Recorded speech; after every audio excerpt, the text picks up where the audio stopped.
జరిగిన పరిణామాలు గుర్తుపెట్టుకొని సింతపడుతూ కూర్చోడు, దేవునిని మహిమపరుస్తూ వెళ్ళిపోతాడు. స్తోత్రం చెప్పు గట్టిగా చెప్పాలి. హల్లెలూయా. విశ్వాస మూలంగా బ్రతకన వాడు, జీవించిన వాడు వేల కొలది నీ ఇష్టానుసారంగా నిందలు, అవమానాలు, వేదనలు వేసుకుంటూ వెళ్ళిపోతూ ఉంటావు.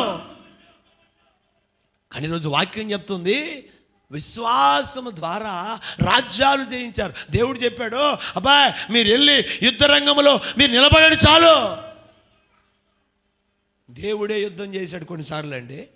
కొన్నిసార్లు సైన్యం యుద్ధం చేస్తే గెలిచారు, కొన్నిసార్లు దేవుడే వారి పక్షాన్ని నిలబడి యుద్ధము చేయకుండానే, యుద్ధము చేయకుండానే. నేను ఒక మాట చెప్పనా, ఇటు చూడండి, ఇటా రూబేల్, ఇటు మీకు అర్థంగా ఒక మాట చెప్తా. ఇది వీడు ఉన్నాడు, వీడు గొల్లియాతు. ఎవరు? వీడి పేరేంటి? రూబేలా? గొల్లియాతు. వీడు గొల్లియాతు. ఇట్లా కొట్టాను అనుకో, ఎట్ట పడాలి? వీడు చెప్పండి గట్టిగా, ముందుకు పడాలి. అడుగు, అక్కడ ఉన్నాడు మోషే కెమెరా దగ్గర, ఇట్రా ఇటు నిలబడు, అక్కడ ఉన్నాడు. ఆయన దావీదు అనుకోండి, వీడు గొల్లియాతు అనుకోండి.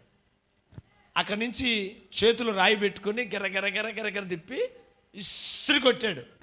ఇక్కడ తగిలింది, ఇక్కడ తగిలింది. ఇక్కడ తగిలితే ఎటు పడాలి? పడితే వెనక్కి పడాలి, లేకపోతే సైడ్ కన్నా. ఎదురుగా ఉన్నవాడు కొడితే ఆ రాయి వచ్చి ఇక్కడ తగిలే లోపే దేవుడు గొల్లియాతును కొట్టేశాడు. చప్పలు కొట్టేసే గట్టిగా. అంటే విషయం ఏంటి తెలుసా? నీవు విశ్వాసముతో నిలబడితే నీకంటే ముందు దేవుడు కార్యము చేస్తాడు.